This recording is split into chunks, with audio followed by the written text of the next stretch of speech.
बिरबल की खिचड़ी। एक दिन यमुना तट के किनारे अकबर और उनकी रानी टहल रहे थे। किनारे पर बैठे बैठे रानी ने अपना हाथ पानी में डाला और खिलने लगी। ओह, ये पानी इतना ठंडा है कि इसमें 2 पल भी ठहरना नामुमकिन है। बादशाह अकबर ने दरबार में घोषणा की, जो इंसान यमुना नदी के ठंडे पानी में पूरी रात कंठ तक डूबा रहेगा उसे 1000 सोने के सिक्कों का इनाम दिया जाएगा। परंतु शर्त केवल एक है कि इस व्यक्ति के पास कोई गर्म वस्तु नहीं होनी चाहिए। इस घोषणा को सुनकर एक बुजुर्ग आदमी को लगा कि अपने इस बुढ़ापे के समय में पैसे कमाने का इससे अच्छा मौका शायद न मिले। यह सोचकर वह राजा के दरबार में जा पहुंचा और इस चुनौती को स्वीकार कर लिया। सिपाहियों, इस आदमी को नदी किनारे ले जाओ और उस पर कड़ी नजर रखो। वहाँ पहुँचते ही बुजुर्ग आदमी ठंडे पानी में खड़ा हुआ।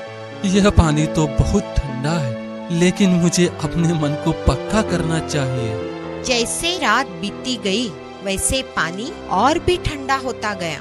समय बीतता गया।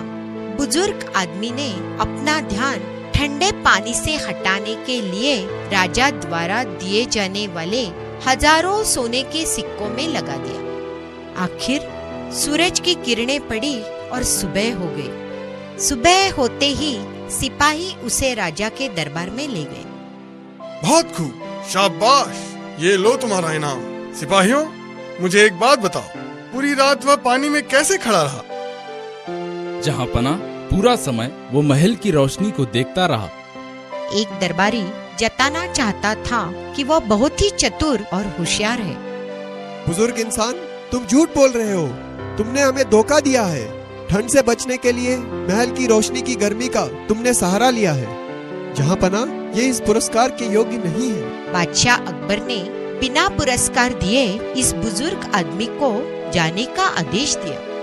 अगले दिन बिरबल दरबार नहीं आए। चिंता से राजा और उसके दरबारी बिरबल से मिलने गए।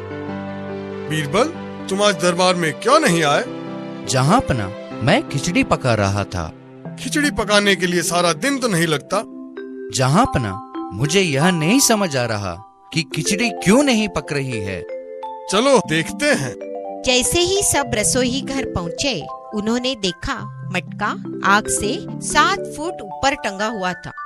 बीरबल, तुम्हारा दिमाग तो ठीक है? तुमने मटके को आग से इतना ऊपर बांधा है तो खिचड़ी कैसे पकेगी? जहाँपना, अगर वह बुजुर्ग आदमी महल से हजारों फुट दूर खड़े होकर महल की रोशनी की गर्मी पा सकता है, तो सिर्फ 7 फुट की दूरी से ये खिचड़ी क्यों नहीं पक सकती?